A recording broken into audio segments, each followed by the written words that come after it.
The idea is to hit as many senses as you can, too. Try to think of as things that you can smell, things that you can feel, emotions, emotional engagement of the learner. Emotional engagement of the learner. You can open your eyes, by the way. Emotional engagement of the learner. Try to touch as many things as you can. One way to set context is through imaging. I think it's a particularly powerful way to do it. One that a lot of teachers kind of, I don't know why, skip over, forget to do, don't believe will work, whatever. Mark Helgeson, who currently is the hottest selling author in Asia, he is a big, another person that's a strong believer in this, and I think Mark's really good. And we agree on this particular thing. Any questions about imaging? Imagining.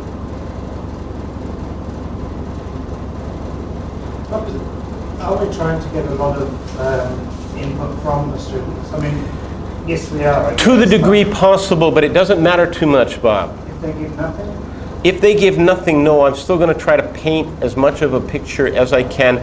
But if I get nothing at all, I'm not going to drag it on too long, because then the question comes in my mind, am I getting anything? Have I created anything, or are they just blanking out on me? So I'd have to be careful. I do not recommend that you do this during teaching practice. This is for real-time teaching when you know your students. Therefore, you are able to predict what they might be able to follow. Okay? But I would not do it in TP simply because you don't know them well enough. It's a one-shot deal. Okay? I do think it's extremely powerful in other situations where you know the students. I don't think it can... It can be like, okay, you're at the bus station. You don't have to close your eyes here. You're at the bus station. What sound do you think would help to establish the context of bus station? Diesel engine. Boom. A diesel engine. Can you think of any other? There's one really good one. Taxi. Huh? Taxi has this to get you into the house. Could be, yeah. Any other sound you can think of? Could be the rev of the diesel. How about that?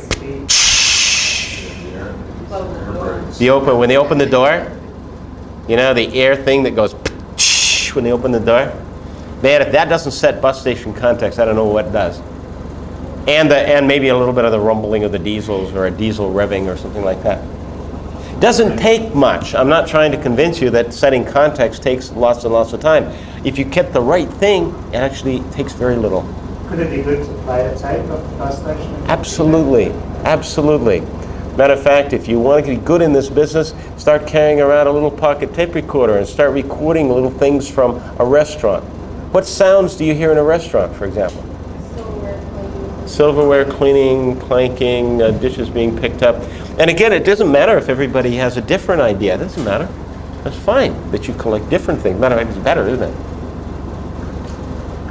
You could collect them to the board. It doesn't have to be done with eyes closed, but I do think eyes closed is good sometimes. Yeah. Get pizzas delivered as well, so you got the smell. I think it would be nice if there was a smell recorder. Do you think that'll be the next thing out of Apple? You know, we'll have a little eye smell. A little, instead of an iPod, it will be an eye smell. Actually, I think they already have those. You think they already have those? I don't think they're on the market, but I think that they've created them.